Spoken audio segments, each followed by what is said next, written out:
Some of the documents that you had turned over were internal documents that you had been collecting while working at Google. And they include, which people can find on Project Veritas, which is who you went on their show and went over some of this with them. And they have all of the links there. And some of that includes a YouTube blacklist, which they denied ever having, autocomplete search feature, removing words and names entirely from being searched and controlling what they deem to be misinformation by pushing it down in the rankings. And then, increasing what they deem to be reputable sources and moving those to the top. So tell us a little bit, why don't we start with the blacklist? Tell us about that.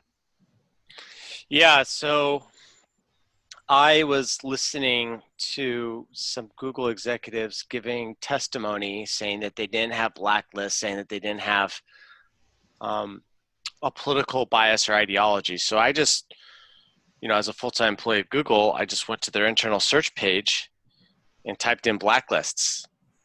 And what popped up was the YouTube query blacklist that they were using to censor people. And so I realized that what Google was saying to the American public was contradicted by data that anyone inside of the company could just search for. Wow. And the list, what we have here is it's 40 pages. I believe it's 40 pages. And there's pages and pages of Las Vegas, mass murder, Las Vegas shooting. They have several things on various abortion searches, including the, I believe it's the Eighth Amendment, the repeal in Ireland. And even so far as cancer cure and people looking into, with abortion, trying to understand risk factors. And so explain to people what happens when they go in, what this blacklist means, when they go into YouTube and they're trying to search some of these terms, 40 pages worth of these terms. Yeah, so this blacklist got taken down after it got exposed. But when it was up, what it was doing is it was acting as a crude suppression tool. So when people were searching for certain phrases, these phrases would be matched against a blacklist, and then the content that was associated with this would be deranked and pushed down in the rankings, because people typically view the first results and the first 10 results, right, into consideration. They're not going to go to the they're not going to go to the 15th page to find the content that they're looking for. And so part of YouTube's use of plausible deniability is to say, well, we're not actually censoring it. We're just, protecting users from seeing content. So they just push it down. They just push it down and deeper and deeper and deeper so that it's harder and harder to find it. And what's kind of funny about this is that the deeper it is, and if users still click on something that's deep, then the algorithm says, oh, well, this is obviously something that's important, should be re-ranked. And so they have this fight that happens between content that is highly engaging and content that is supposed to be suppressed. And so sometimes what happens is that if there's a collection, if there's a network of influencers that are talking about a subject, and if 4 of those are suppressed, then what happens is that the 5th person will be amplified. And so there's this constant cat and mouse game where Google's trying to suppress influencers, and that only causes the algorithm to start to look at the engagement for the people that aren't suppressed and then start recommending them.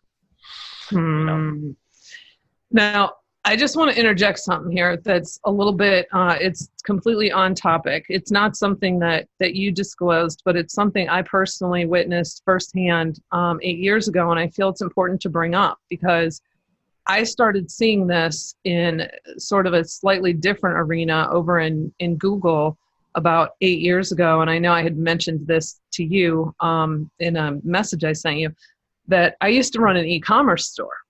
And we were, we were killing it in Google, and we got to within the top 3 keywords. And like you were just talking about, no one's going to go to page 15, and often not even page 2. It's the top 10 that matter. And being in the top 3 versus number 10 at the bottom of that page is all the difference in the world. Right. So we had beat out, all the big department stores, all the big names.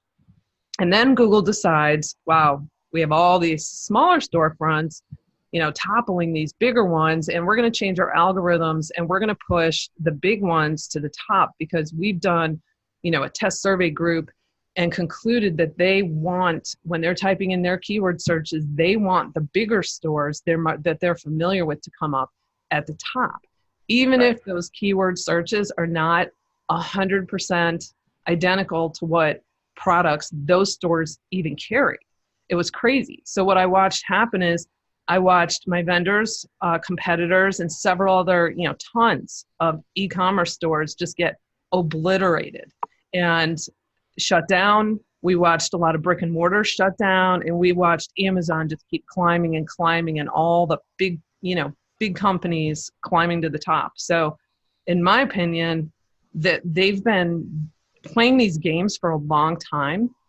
And what you started witnessing in 2016 with them having a meltdown over the need to control the elections, that was like Google coming out of the closet, like as a last-ditch effort, and they start dumping these internal documents. I mean, I'm speculating here, but for me, observing this over the last 8 years, that's kind of what it feels like. And then you start seeing all these internal documents dumping, where they're literally trying to have biases and trying to affect the elections. And go ahead. No, go ahead. I was just saying, yes, that's right.